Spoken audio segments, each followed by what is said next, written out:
Hello and welcome back to my YouTube channel. It is amazing today that I have got the beautiful Catherine Edwards with me. And for once, it's me doing the interviewing, which is even better. I'm really excited. I have been wanting to pin this lady down so that we could get more of an insight into her. And she's probably going to tell me, oh, people have heard all of this before, but that's not the point. My tribe is very, very different. And I would really just like to give a beautiful introduction into you today, Catherine, and just kind of allow people to see what it is, because the version that they see on YouTube, there is so much more to you. You know, so much more to you. And I know a lot of my followers absolutely love your vibration. You know, so I get so many messages saying, oh, Catherine's so lovely, you know, I'd love to meet her, kind of thing.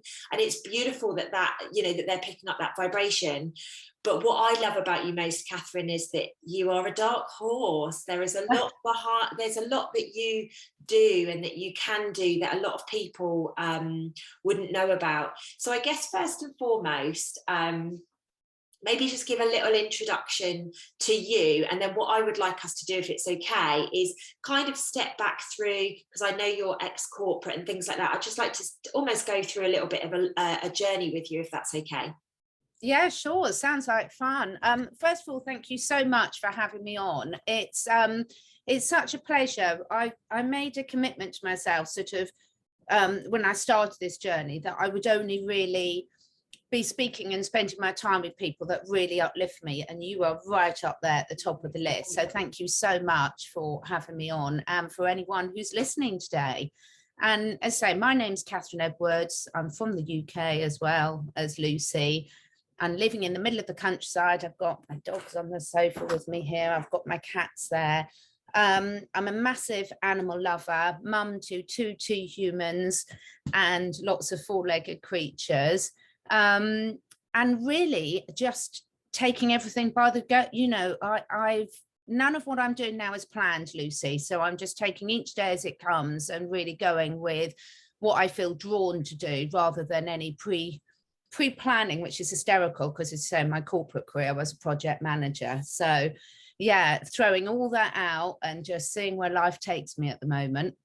And I think that's what I love the most about you, Catherine, because we are so resonant in our journeys and our stories, but it's this surrendering to your intuition, and you know when things feel good, you know when things don't feel so right, you know, and you absolutely honor that and embody that, which is why I feel so many people are drawn towards you, because it's authentic.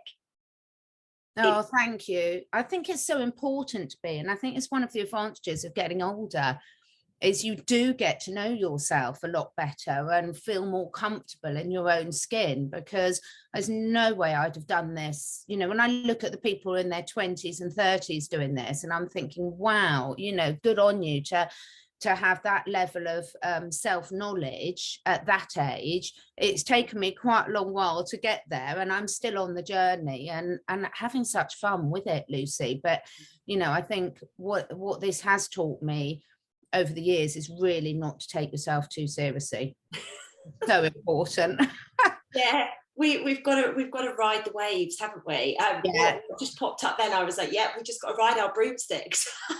I've got my broomstick in the background. I have been given a few of them. I've even got my witch's cats, and of course I'm surrounded by black cats, so that just about says it all. And it's not easy. We can sit here laughing about it now, but it is hard at times. I've had a few real knocks recently, and luckily it's really funny when I meet you and when I met Wendy, and we all say the same thing. We've all got, that's interesting. And that's something I've come to develop, that attitude, through all the years of self-studies, because naturally I'm a very reactive person. And I think coming from, you know, 3 children, I was a twin sister, very, very different, an elder sister, and I had to be quite loud to get noticed, you know, as a child. And even through school, when you go through school as twins, you're labeled as twins, so you have to be, you know, you have to find some way of being seen as an individual. So I'm naturally quite a reactive person, so I've really had to work very, very hard on myself to develop, and it's still obviously very much work in process, this much more objective view on life. And I've spent the last few years saying that is interesting how I'm reacting to certain triggers and situations, really interesting to how other people are reacting and everything. And I think when you work like you and I do, when we're so connected with animals, you've got to work on yourself like that, because you can transfer so much rubbish to animals if you're not careful. So you can have the best intent in the world of having your own animals or working professionally with them, but if you're not working on yourself, you can actually end up doing a lot more harm than good. So it's really important. I love that you've brought that connection in. I absolutely love it, because what I see with a lot of people is that they are, they're very, there are some people out there that prefer their dog to themselves. Let's be honest about it. It's very true. I see it in the horse world as well. People will spend more on their horse, looking after their horse and doing for their horse, than they will for themselves. And actually, you are bang on. We're conscious creations, which means we are exchanging. We don't just energy exchange human to human. It's any conscious being, like we spoke about last time with the trees. Yeah. When the branches have fallen off and we're picking them up, giving them healing and whatever, and sending them love, it's exactly the same principle. Any conscious creation will come off the back of it. But what you said just before then about being reactive, Catherine, I love that you've been vulnerable enough to say that, because I'm very open about it. I used to be a hothead. Let's call it what it was. I was a hothead, super reactive, 0 to 60 in like 0.1 of a second, that kind of thing. And a few people that have been speaking to me about potentially coming on my programs recently have been saying the one thing that they would like to get on top of is how reactive that they have been. So I feel as if we're going through a bit of a shift right now, where we are starting to look at, really honestly where we have come from. And I think personally, I'm so grateful. So how do you feel now looking back at your younger self? And you've given a couple of reasons, we're one of a twin, 3 children, had to be seen, kind of had to do stuff to make yourself stand out, and completely reasonable at all of that. How do you feel now looking back at how reactive you used to be compared to this person that you are now? Because although I know you still have reactive moments, as we all do, I'm sensing from you it's a far cry from what it used to be like. Yeah, it is. I just see it, to be honest, I don't look back a lot, Lucy. I see each part of your journey. One, I don't remember a lot from huge periods of my life. I can't remember a lot about. I mean, it's comical. I went off traveling around Australia, one of the best times of my life. I went around the world, but spent most time in Australia. And my husband wasn't even with me, but I was writing letters back to him time, and he knows more about where I went than I did.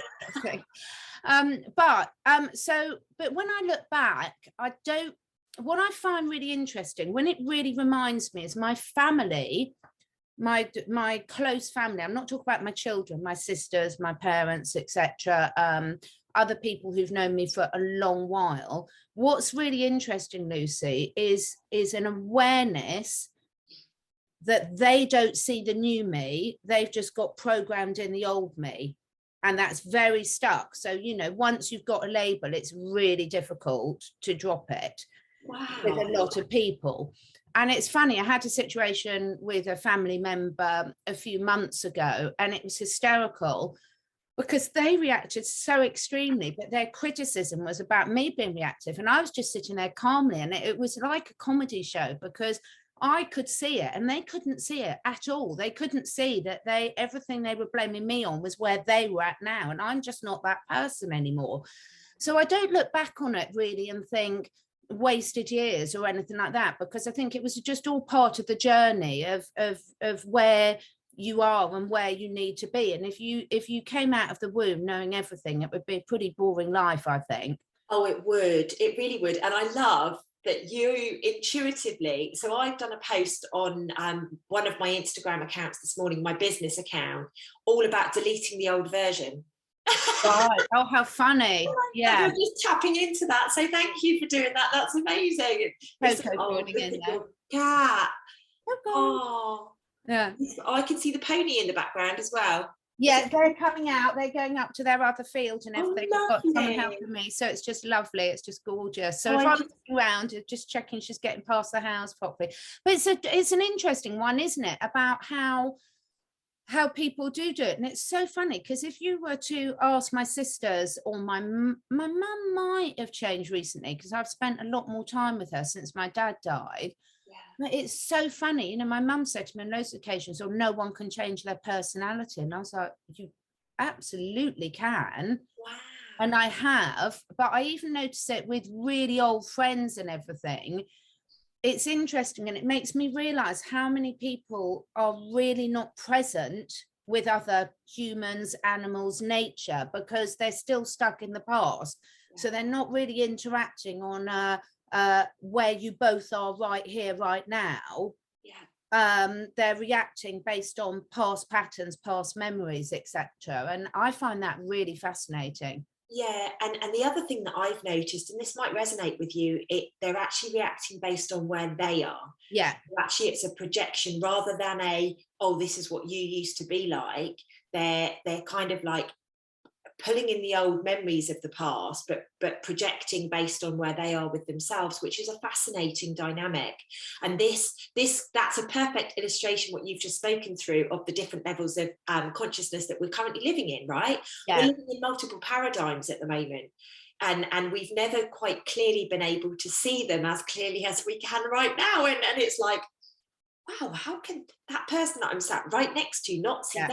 Oh, wow. And it's just because they're just not ready to do that. It's fascinating.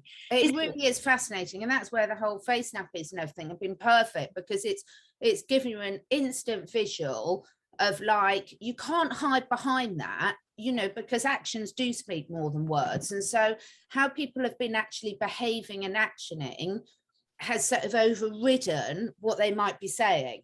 Yeah. And that has just been really, really helpful, I think, but quite painful as well, because people that you might have thought that you had a lot in common with, coming to that realization that at a core values, you're actually on different pages, is quite interesting. Yeah, the last 2 years have been, you know, because we're just stepping into the 2-year mark now, isn't it? Yeah. Here in the UK anyway, we got locked down, and the last 2 years have really shown the people that are determined to evolve and the people that are determined to cling on to the past. That's kind of the split I see at the moment. And it's not necessarily, I don't see it as good, bad or ugly, because if we'd all gone at the same time, there probably would have been riots. Yeah. Rather than protests and stuff, there probably would have been riots. And I do trust that it is divinely orchestrated. However, when we then look at that from an animal perspective, because the animals are going through the same shifts as us, right? Exactly. They really are. And this is what I love about you, because what I do with humans, you do with animals. I mean, obviously you work with humans as well, and you help in many, many ways, and we'll get to that in a little bit. But what you really get this relationship between, whether it be a horse or a dog or a cat or whatever animal it is. And I just, you know, something, obviously, when I was sitting down, wondering how this was going to go, I was like, okay, so I can quite clearly, because people can speak to me and they can say, oh, I'm evolving away from this person, this doesn't feel vibrationally right now, and obviously they don't use those words, but that's how I interpret what they say. Like, how does that show up where animals are concerned? Because an animal can't really go, oh yeah, I don't really like you as an owner anymore, like, you're not feeding me the right things, or you're not doing the right things anymore, I'm going to trot off over here because this person gets it. Like, how does that show up? Does it show up in behavior, or how does that show up? That's such a good question. In so many words, in behavior. So just like with humans, you'll have the reactive animals, you'll have the flight, fight, freeze response, and some will really shut down, some will react in more and more extreme behavior that will people put down as behavioral problems, but also in physical illnesses, because I know you know are very hot on the emotional links to disease, and we see that a huge amounts. But with animals, it's even more complex, because not only are they dealing with their own emotional issues and then the diseases that can manifest, but also with their humans' emotional issues, because the human energy field is very, very dominant. If you're looking let's take horses, because we're both into horses. A typical horse in a stable yard, it's so, it depends what mood. I might say interesting, or I might just say bloody frustrating, because most people that have animals nowadays have done so little research into what those animals' needs are. And so you hear that they'll put them in posh stable yards, and they might have solarians and wash down areas where they're cross tied whilst they're washed down with cold water, or if they're really lucky, warm water. And oh, I've got a nice big stable, but the horse doesn't want to be in the stable, particularly in the storm. Trust me, it's the last place they choose to get in. So a lot of the decisions, and they're like, I don't understand, my horse is so spoiled, I do everything for it. And they're projecting their lack onto their animals unintentionally, because they love them to bits. But it's like, how many times do they sit down and say, what does my horse want? What does my horse need? Behaviorally, physiologically, you know, company wise. So I see the whole time companionship with horses. Horses spot, they're herd animals. They need to be in a herd, not on their own. With a horse, the amount of times I hear, well, it's fine because they've got a horse in the field next door that they can see. Well, let's lock you in a cell or a cage and let you see your next human next door and see how you get on without any physical interaction. See when that lion approaches you, how you feel shut in there on your own with no protection. See how well you sleep with no, because anyone who's got horses know that, you know, there'll always be one on guard whilst the others are resting, and then they'll swap round and everything.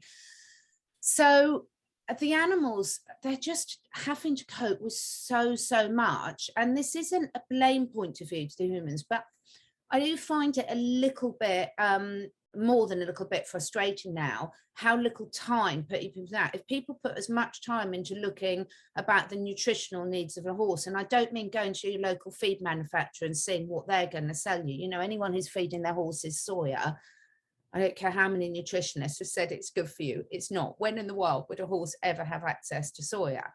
But, you know, if they spent as much time on looking at what their horses needed, behaviourally wise, physically wise, environment wise, as they did on their dressage lessons, then most of their animals' problems would disappear. But, you know, I've never heard a horse say, I really look forward to my dressage lesson. Now, it doesn't mean they can't sometimes enjoy it, but, you know, actually, that's so far down their list of priorities. So I think for me, it's a massive reflection, Lucy, of what's going on at the world as a large. You know, how much are we really looking at the good? We talk a lot about humankind even, but why we talk about humankind rather than all creatures, great and small? Because you can't do something for a human and have an impact on another species without there being some sort of energetic, karmic, environmental consequence of that.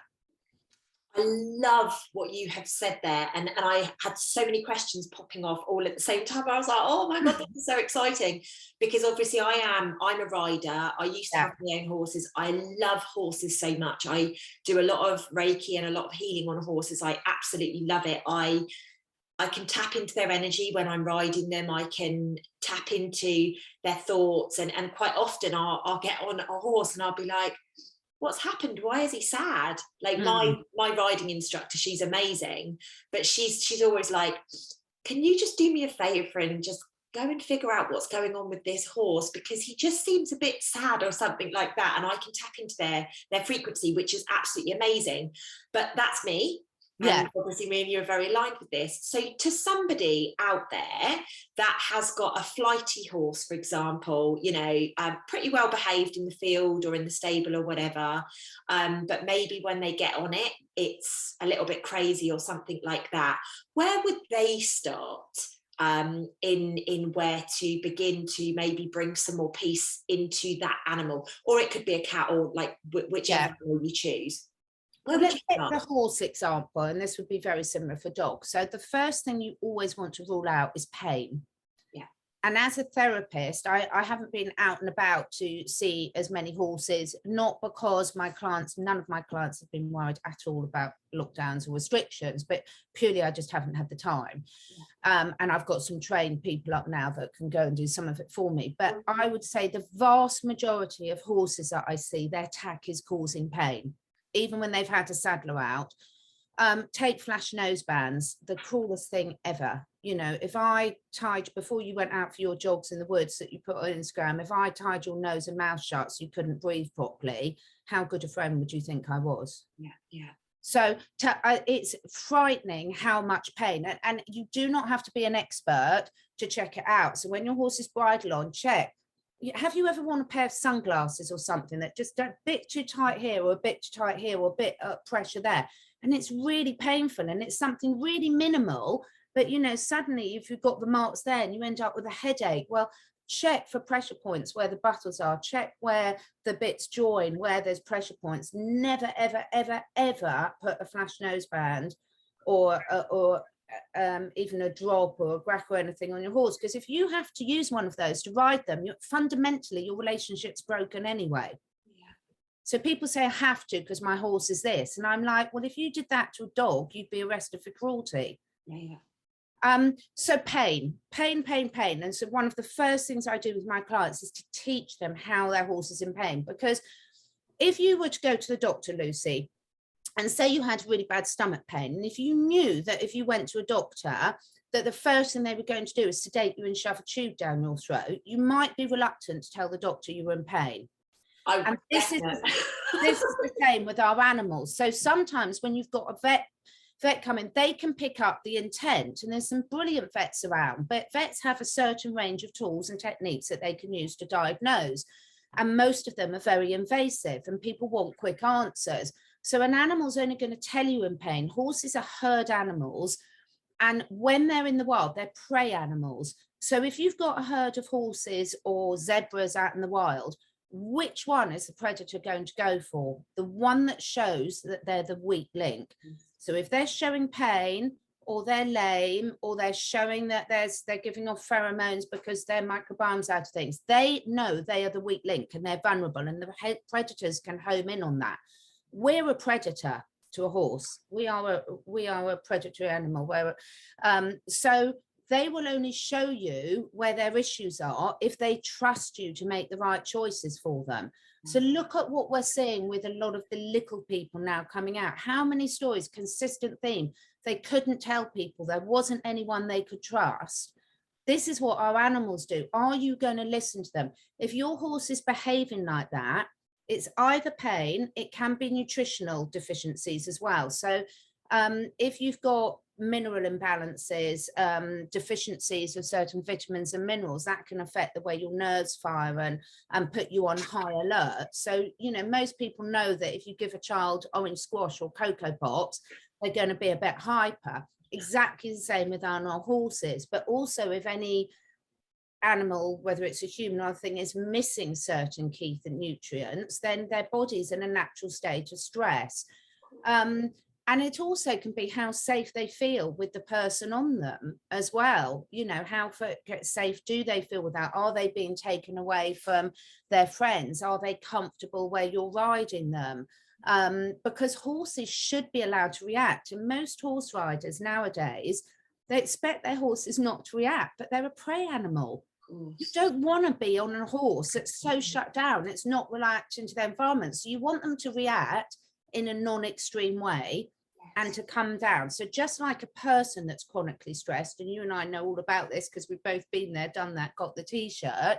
When you're chronically stressed, your adrenal glands do not shut off quickly. Absolutely. And that's the same. If your horse is reacting to stress quite extremely, you know there's an adrenal imbalance, and that can be caused by loads of different things, some of which we've mentioned. And so therefore, you need to be honest with yourself and say, my horse is in a chronic state of stress. Now I've got to work with someone to work out what is causing that. Is it pain? Is it nutrition? Is it environment? Is it the type of work I'm doing with them? You know, etc. Because again, you know, let's take dressage, and I'm just taking this as an example, people, so don't jump in and think. I'm not saying every horse hates dressage. I'm not saying that. But horses are not designed to go in. It's like I used to be a gymnast. Gymnastics up to a certain level is good for you. Then when you start pushing your body too much, it starts breaking. It's the same with our animals. They're designed to move in certain ways. And anytime you as a rider are putting your horse in an outline, how often do we hear that? well, I'm not running along with you, Lucy, and putting your head down when you're jogging and shoving your bum in, things like this. I'm letting your body find its balance. Yeah. But we think as horse riders that we know better and we should find their balance for them. Oh, how interesting. Yeah, Disaster. that's really, really fascinating. And I can imagine lots of horse riders out there will be being triggered to the max right now. Because, you know, but it's good that we're having these conversations. And like Catherine said, she's not saying don't do it. What she's saying is get your horse as comfortable as possible. So when you ask it to do it, it's got this relationship that it's going to trust that it's for a certain period of time or whatever. Because, you know, that's what it boils down to. And I love the fact that you brought in the children as well, because you're bang on, Catherine. We've gone through a period of cleansing on the planet where children are going, this happened to me, that happened to me. The reason I didn't speak is this is why I couldn't open my mouth. I didn't feel safe. And you're absolutely spot on to bring that into the animal world. Absolutely spot on. And it actually begs me to ask another question. Do animals, like we have spiritual, so there's spiritual healing that we need to go through. Do animals, can animals go through the same? So it's kind of like on a spiritual level that they have to do the heat, or we have to remind them how to do the healing kind of thing. Is that possible? Absolutely, really, really possible. And they can innately do it, but being in a human environment can suppress that a lot. Because, you know, look at my dogs now, they're in an office, it's got Wi-Fi, you know, they've got you know, they're sort of trapped in with my energy, can't get themselves away. You know, dogs will naturally dig and chew as their natural grounding side of things. But, you know, people saying, how can I stop my dog chewing? You know, and well, you don't want to stop your dog. You might want to stop them chewing your couch, but give them something appropriate because they need to chew, because that's very, very releasing and grounding for them. So on a spiritual level, absolutely. And you know, they're so natural at it, Lucy. I mean, you know this. All we have to do is get out of their way and stop micromanaging them, which is why everything that I'm doing that's why you know, I'm a herbalist and I work with zoopharmacognosis, which is animals self-medicating. You know, we as humans always think we know best, and we so don't. They know best if we give them the choice. And most of us over the last few years have seen what it's like to have choice taken away from us. I mean, I'm really lucky. I've grown up, I've got to this stage, and I've never lived in a communist country. I've been free to make virtually every choice I want to myself. You know, I can still remember the joy of leaving home, being able to think I can eat what I want when I want, you know, I still remember that excitement.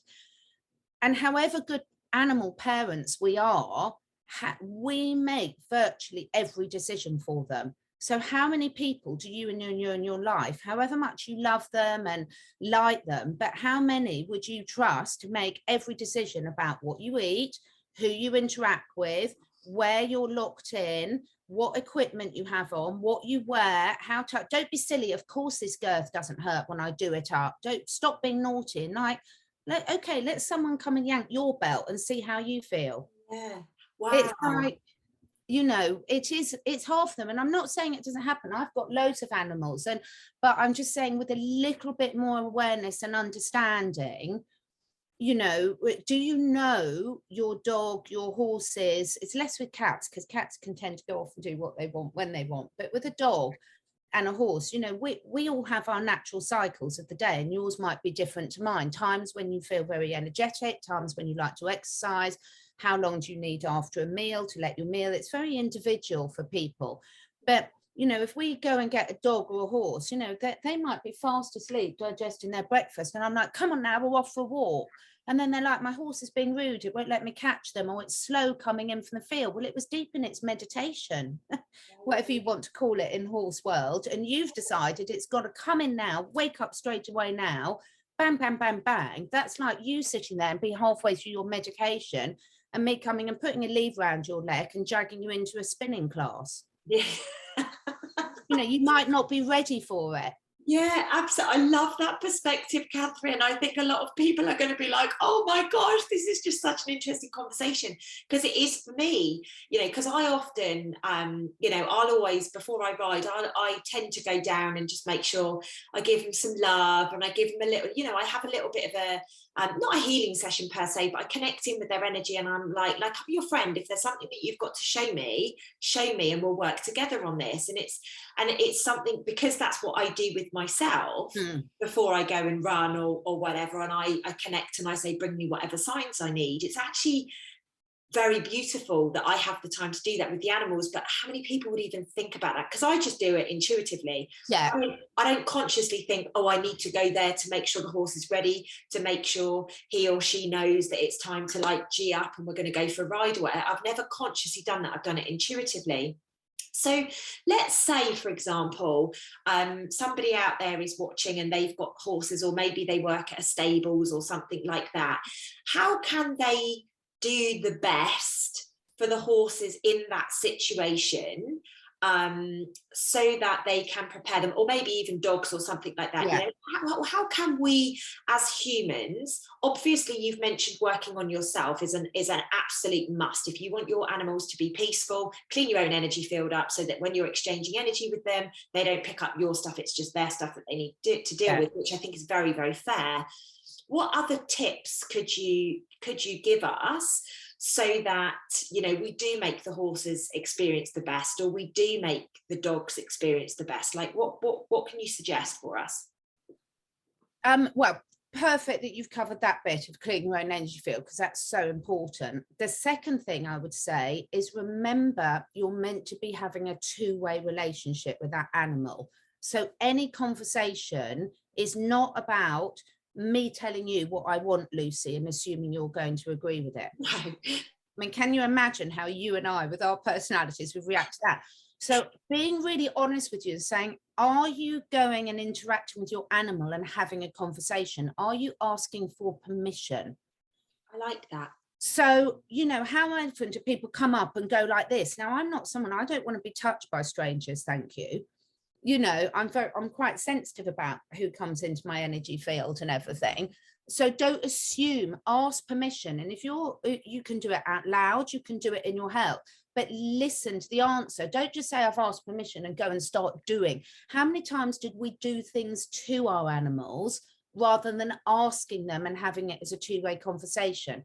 And just by doing that, you will transform your relationship. So when you go up to your horse, say you're in a traditional yard and you might be going up to get your horse from the field or from a stable. Hi, is it all right? Can I come into your space? Nice. Because when someone comes to your door, do you expect to open the door and then just to barge straight in? Or do you expect to say, is it all right if I come in? And you might say, hang on a minute, I've just got to put some clothes on or do this. So is it all right? And if you're sensing a hesitation, just wait and let them, because sometimes they'll be in quite a slumber or something like that. And then the other thing I would say is, the people that are the best with the animals are almost the ones that know the most. Now, I'm contradicting myself a bit there, so about the research about knowing, for example, if you've got a dog, it's your job to make sure you understand what dogs need to eat. And if anyone thinks that you can pick up a brown biscuit out of a bag for a cat or a dog and keep it healthy, you're deluding yourself, I'm afraid, because I don't believe there's a single listener that's listening to you that really believes that.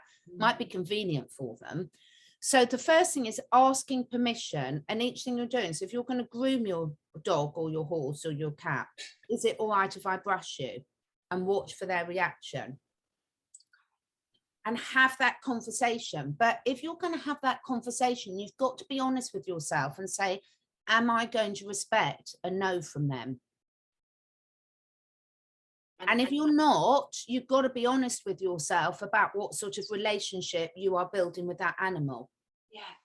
And be honest with yourself, because you can't fool yourself. I mean, there's a lot of people I refuse to do communications with because I know they're not going to honor what the animal says. And I'm like, you know, if I say, like, I'll take my husband, I'm always using him as an example. If I explain to him why it annoys me so much when he leaves his clothes all over the floor and I know I've got visitors coming, and he still does it, then I'm really pissed off with him, because I've explained how it affects me, why it's important to me. And if he doesn't come back and explain why it's important to him, he leaves them in a pile on the floor, then I expect him to take my feelings into consideration. But if I don't tell him it annoys me, I can't expect him to know. No. And this is what I'm saying. So if your animal is saying, no, not today, or no, I'm not this. So classic example is riders today, because of the lifestyle a lot of people are pretty obsessed with riding in a school. Now, a school is a really hard environment for most horses. It's all right as part of their exercise regime, but not as a huge part of them. A horse is not designed physiologically to be going around in circles. They're not. That's why when you put them in the sea, they can only swim in certain lines. They can't turn directions. So if it's being honest with yourself, you know, just like with yourself, you might love to go in your runs in the woods, but if all you could do was go on the treadmill, it's not the same, is it, Lucy? No. And animals need to be out in nature. So the most important I think to do is being really honest with yourself, but gentle with yourself as well, because you won't be able to change everything straight away. But just having that honest conversation with your animals and saying, look, this is how it is at the moment.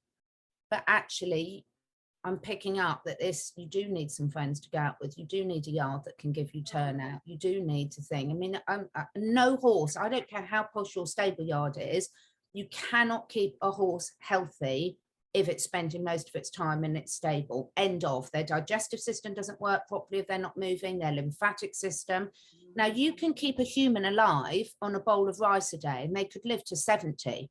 But that doesn't mean they're thriving emotionally, physically, or spiritually. And the same is with our animals. So just because they might look shiny doesn't mean that that's acceptable. Yeah. So I think, first of all, clear your own energy and start to have an honest conversation, and be honest, because if there's things you can't change at the moment, tell them. Yeah. I love that. I absolutely love that. And actually, something that popped up with me is when I used to have my own horses when I was younger, I always used to say to my horse, like you would a child, I'm going to be riding you in 30 minutes. Not because I knew what I was doing. I certainly had no clue of what we do now back then. However, it just felt right because I needed to be prepared. If I needed to leave the house at a certain time, I needed a bit of time so that I knew, like being told 2 seconds before you're leaving, right, come on, we're going. It sends you off, doesn't it? And I love that, Catherine. So preparing, like, treating the animal as if it is your brother, your sister, your mother, your father, like your child. Absolutely. So for example, for me, when Vicky or we go and get the horses, and they're going up to their other lovely, gorgeous field for the thing, but this is their time for resting, but this is the time she's got available to come and work for me. So what we do is when we go and take them up, so go up to them and sort of say, look, would you like to go up the other field? And they love it up there, so they've never so far said no. Okay, we're going to go now, is that okay, sort of thing. And if they need a bit of time to wake up because they were deep in slumber, because mine get their herbs in the morning and then they'll go out and rest and be quite having their zen time, then I don't just shove their lead rope on and yank them. But when I do, and don't get me wrong, I'm not perfect, so I've mentioned this on other videos, so I'm really bad at, say, listening to stuff when I'm out walking, because there's so much interesting stuff I want to be listening to. But if you've got an animal, if you're lucky enough like me with some of my animals, and Romeo, one of my horses, if you're lucky enough to have an animal that's not shut down enough to give you feedback, count that as your biggest blessing. So if I'm pulling him too fast, he'll be like, no. And most people say, stop it, that's rude. You're like, no, I was rude. It's all right for me to pull him, but it's not right for him to pull me. Yeah. Come on now. And I take mine out for herb walks a lot, browsing along the hedgerows, because there's so many amazing herbs, and they know exactly what they need to rebalance themselves. So for me, expecting them, you know, how many horse owners do you know, Lucy, that say it's rude if your horse eats when you're riding it? But that's like you taking them into the best apothecary of medicinal herbs, and them knowing exactly what you need, and you preventing themselves from putting them back in balance. We're the rude ones. So now I understand you can't let your horse eat the whole way around, and they do need exercise as well, but is there a compromise you can have? So I teach people how to offer herbs. So if you can't take your horses to nature, bring nature to them. Yeah. You know, so there's always a compromise. There's always something, how small, like I'm just getting a new rescue cat. Oh, Oh no, sorry, my things, just my Zoom has just crashed. Can you see me? yeah, I can see you. Sorry, mine isn't recording now because it's just Okay, crashed my I Zoom. can send it to you, don't worry. So I'm getting a new rescue cat. She's on her way from Romania as we speak. Now she will have to be kept in for a month while she settles, knows that this is her safe new home, gradually gets to know the others. So what I've done is I've bought a whole load of safe herbs like chamomile and lavender and parsley and mint, and I've put them in her room for her. So she can't go out in nature at the moment, but I can bring a little bit of nature to her to make her feel a bit more comfortable. Oh, that's so lovely. I love that, Catherine, so much. And actually, what popped into my head when you were talking about the horses was, you know, how many people, and I didn't used to do this very often, I did it every now and again, but not very often. How many horses just take their horse on their lead rein and just allow them to graze? Yeah. And I think that's a really beautiful tip that you've given there, because this will allow this relationship, I've got goosebumps all over me, the relationship to start really building between you and your animal again, because you're basically saying, you know, if you're one of those people that are like, no, I don't want you eating when I'm riding you. Okay, don't want you eating when I'm riding you, but I'm going to take you to go and graze on these things when I'm not riding you, so you can fill your boots and you can do it for as long as whatever. And I actually feel this time, because most of us do things because, well, we're hard pushed for time, right? And a bit like what you said, we like to multitask, because multitasking is actually what we've been conditioned to do in this lifetime. But actually, if you can take your horse or your dog or your cat or whatever and actually just allow it to graze and do whatever it naturally needs to do, even if it's just for 30 minutes or an hour a day or something like that, like imagine the relationship that you could build very, very quickly. Because if you look at the dynamics between a child and a parent, as soon as that parent sits on the floor with their child and gives them their full attention, the child's behavior changes. Absolutely. Right? And it's so beneficial for you as well, because I promise you, you will get just as much out of it. So we're not saying don't ride your horses, absolutely not. And a lot of the horses love to please their humans. They love it.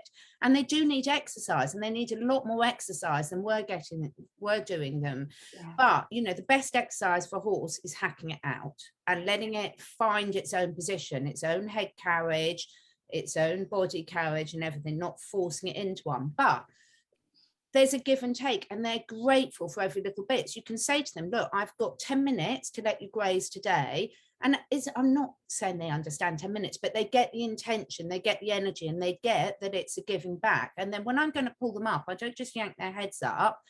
I sort of say, right now, unfortunately, we have got to go. I'm sorry, I know you need more, but I really have got to go. So it's still a conversation, and even then they might not like it, they really get it. And then the other thing, Lucy, is consistency.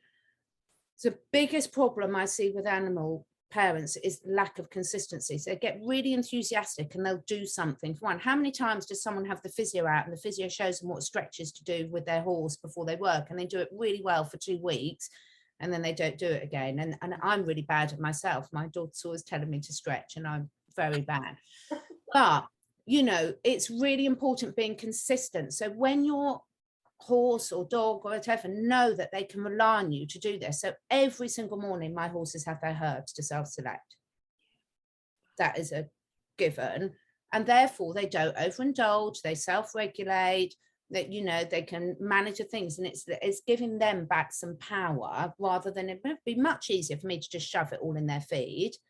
I don't want all my stuff shoved in my feed. I want to say, well, actually, I need that today and I don't need that. So the little things can make a huge difference. And start, like you and I were talking about meditation. When you're standing there with your horse grazing or your dog, you can let them stop and sniff, because I get a nice brisk walk is really important. But equally, so is the space. We talked about the space, the medication. That space is really, really important. And you can use that as your meditation time. So it's a win-win situation. I love that so much. I've got this vibration of such peace between us and our animals coming through as you're speaking. It really is. It's such a, it's where I would like to be honest. Yes, it's just wonderful. And when you see how quickly problems recover when you do that, it's really quite incredible, actually. And it start small, and like you and I always talk about, always concentrate on what you can do, not what you can't. So you do need to, Louise Hay always used to say, you know, if you're sprinkling in your house, you need to get around all the rooms of your house, but it doesn't necessarily matter unless you've got immediate problem which room you start in. But if you've got visitors coming over to dinner, you might want to start in the dining room, you know, because that's going to be where they spend time. And it's the same with that. So, you know, you need to look at your animal's diet, their environment, the chemicals you're using, their social interactions, their stress levels, their choice. But start where you can, start where your priority is and their priority, and then slowly just go around all these areas. And it's an ongoing process of gradually making little changes, and you just get so much benefit out of it yourself, because actually it takes so much stress off the humans, Lucy. Yes. Because they know deep down that there's a reason their animals are reacting like this. They know, but they don't know what to do about it. And so suddenly when you sort of say, well, let them tell me what they need to do about it, such a weight off your shoulders. And you are a rarity, Catherine. You know, it's not as if you are on every street or whatever to be able to help people. You know, Yeah. the work that you have done to get where you've got, particularly with animals, is it's so impressive, because some people, you know, they'll kind of like do half a job and they'll get the nutrition bit, but they won't bother about like the other elements of it. And I think it's very, very, very impressive. You know, you are a woman of many, many talents, and it is just, it's so inspiring. It really is inspiring. And I know a lot of my listeners will be blown away by things that they would never have even comprehended. And I've just got one more point I'm going to ask you before we start talking about how people can, you know, reach out to you and things like that. The last month, so during February, I've been working with the humans all around language. So in my 12-month program, the 9th month is all around, you know, what words you should be using. And when you were speaking, I feel it's very, very appropriate to be doing the same with animals. Because I've challenged the people that are on my 12-month program to look at what they're calling their partners or their dogs. And some people were like, oh, I call my dog little shit. And I'm like, okay, and how does that behave? How does your dog behave? Well, it's a little shit. That's why I've called it little shit. Ah. And then they're like, oh. So the person that I'm talking about now, she went off and renamed her dog her love bug or something like that. Yeah. And all of a sudden it's become loving, it wants attention, it's playful. And I just really like your opinion on that, Catherine, because for me it makes so much sense. It makes so much sense. Now, I must have to say, I have been guilty of when people say, what's your husband do? I sort of say, fuck all, as a joke, just to shut it down. So I must say, I'll put my hand up, I'm much better at doing this with my animals than I am with my husband. Luckily, he's really tolerant. But it's so, so important. So how many times do you hear people saying, it's lazy, whether it's a dog or a horse? How do you say it's sluggish, it's grumpy? There's always a reason. And when you change it, it's like going right back to the start of our conversation. When my sisters say I'm a hothead, it really pisses me off, because most of the time I'm not now. Yeah. So I would say be really cautious and just watch how it changes. And also when you say thank you to your animals. So I am really, really lucky. My Romeo, my New Forest pony, I got wild off the New Forest as a 4-year-old. He is my best teacher. Absolutely love him. Anyone has the opportunity to get a wild pony, the best teacher you ever have. Now, he doesn't let me get away with anything, Lucy. So when I'm rude or disrespectful, like I'm talking on the phone when I'm with him or something, he will let me know about it. The other day I was rushing to get in on an interview and it was pouring with rain and I wanted to be vain and put some makeup on and do my hair. So I was like rushing, putting his rug on, and he didn't really want to rug on. I wanted him to have a rug on because it was awful weather, but he was saying no. And I didn't listen to him and he bit me. And he's never bitten me before. It was 100% my fault, because he told me he didn't want a rug. He told me to stop rushing him because this is a special eating time. he knew I was being really rude and I prioritized something else, and he did it. And I just laughed and I was like, thank you. Yeah, I really deserve that. Wow. Because I really did. I'd been so rude to him, and I'd have done the same back. If someone had said that to me, I'd have done the same back. So language is so important. And when you've got people that can pick you up on it, it's so, so great. So my daughter's brilliant at picking me up on it. So we've got a 16-and-a-half-year-old dog that my husband's just walking around now. And my husband loves going slow with her and going things. And I'm a bit like, oh, come on. Because I'm a and he's Corporate in us. very zen. And it's so mean. So I think language is brilliant. It costs you nothing. Most of the stuff we're talking about here costs you nothing. And remembering to say thank you when they give you feedback, because if they think you're listening, suddenly they'll make your life so much easier, because they'll tell you more and more and more. And I tell you, initially you might panic you because you think, oh, I can't change them being on their own that much because I really can't get another dog at the moment. But they will plant the seeds and you'll think, yeah, but I could go out for a walk with my friend and their dog. Yeah. Or I could do a swap. And it will just, even though you might go into panic, I don't know the solution now, it will come to you. So just sit with it and just think, what little change every day can I make for the better?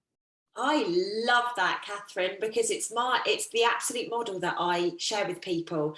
We don't need to know the how, just start allowing the flow to come through. Oh my gosh, I love it. Every time I speak to you, I'm like, I love you. Me too. I can't believe how many synchronicities are. I mean, like the iridology and things like this. And it's just like, that's come up a couple of times. That came up with the roots people as well, and it's like, it's amazing, isn't it? Because so much of this we don't talk about. I didn't know about you, you didn't know about us, and it just starts putting the bits of the puzzle together. And every little step we all make in the right direction with ourselves or with our animals is appreciated. Absolutely, we're creating new earth. Yeah. Now, on that point, Catherine, you do iridology on horses, which is freaking amazing. I love that. You're a therapist, but you also work with herbs and things like that, don't you? Now, I think you said that you're not actually doing the therapist side of things at the moment. So if people are listening to you and they're like, oh my God, Catherine, I need you in my life, like, how can they get in touch with you, or how can they, figure out if there's something or someone that they can work with from your community to basically help them? Because I do think a lot of people probably require your services, even if they don't know it at the time of us filming this. Yeah, well, what I'm going to do, there's two things. So I've got two websites. I've got the Catherine Edwards Academy, which does explain what the different therapies are, but is mainly my teaching site, because I've got loads more courses I'm trying to free up some time to do and not doing very effectively. Yeah. So at the moment, so I've got catherineedwardsacademy.com, and you've got the list, and then I've got catherineedwards.life. On the Catherine Edwards Academy, I've got some courses that you can do yourself, everything from short courses on cat nutrition, dog nutrition, how to use herbs with your horses and your dogs, and essential oils and things safely, first aid conditions, and I've got lots more coming soon. And I've got descriptions of some of what the therapies are in the blog, but you can't book that on there. Then on my catherineedwards.life, at the moment, my booking page is, you can see there's a consult page, but it's not allowing people to book in. And that's because I'm fully booked for the next few months, right. Although I do always keep a few emergency slots. But I do have some really good trained iridologists that are also very, very good in the other healing modalities and all the things we've started, because I teach an equine iridology diploma. So I can normally, if I'm not available, so what I say to people is, if at the moment you can't book automatically, because I've had to shut it off because I've just booked up for the next 3 months. But if it's an emergency, send me an email, and if I can't help, I should be able to help direct you to someone else's. And that's all over, because a lot of my clients are all over the world. And so that please do sort of contact. And then what I'm trying to do, Lucy, is a bit like you, is just put more courses and things out there for people, so people can empower themselves, because we want them to have the confidence to know what to look for themselves a lot of the time, rather than being, and of course you do need some therapists sometimes to come out and readdress a balance, and then how do you maintain it? So email, and then those two websites. I will be opening up my consults again probably in another 6 weeks, but if I do keep a few emergency, because I've obviously got quite a lot of existing customers I'm supporting, so don't be afraid to email me. And then if I can't help, hopefully I'll be able to direct you to someone. And the other thing I'd be interested to know, I was thinking of putting together, I just haven't worked out how to do it, a sort of a twice monthly sort of subscription where people pay a nominal amount and then we get on a Zoom for an hour and a half sort of thing. So lots of people can ask their questions, to have a horse one, a dog one, a cat one, because quite often a lot of people have got the same questions and they'll learn a lot from other people's questions coming up as well. Why don't me and you speak about that offline, Catherine, because the technology that I use would be perfect. It's exactly what I do. Basically, I do weekly sessions on some programs, monthly sessions on others, and literally just upload them and people can access them. You know, either they can attend live or they can access them. So do remind me, and I'm happy to share everything that I do so that it can support you. But it sounds perfect. Absolutely. That's what I need to do to reach more people, because then one, it's very affordable for people, and also two, you can get, because a lot of people ask questions that you hadn't even thought about and you're like, oh fantastic, I can do that as well. Absolutely. Now I'd be interested in your equine iridology. I'm so going to do that. I absolutely love it. I only take a few students each year, so because it really is a holistic. It teaches you not only about how to be a brilliant iridologist and everything you need to know, but also goes into quite a lot of depth about acupoints, about herbs, about essential oils and everything, because of what do you do about it when you find it. I love that course so much. I'm really, I'd be really keen for more details about that so everyone else can get to the back of the queue. My students that have gone through it are absolutely phenomenal. So yeah, amazing. Oh, Catherine, I love so lovely. We're going to have to meet up in person, aren't we? We keep saying it. We'll do that, but I would definitely call you about that other stuff, because I need to get my head around how it could work. And you've got, and I can show you the way that mine looks and feels, so that you can utilize that. And everyone's going to be like, tell me what technology now. Just drop me a message and I'll be able to share it with you.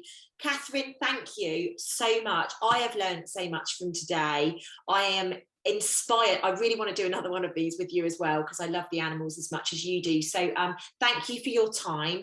Have the most beautiful day. And ladies and gents, thank you so much for watching us this morning. And we will be back super soon with another video. All right. Thank you so much, everyone. Thanks. See. Bye.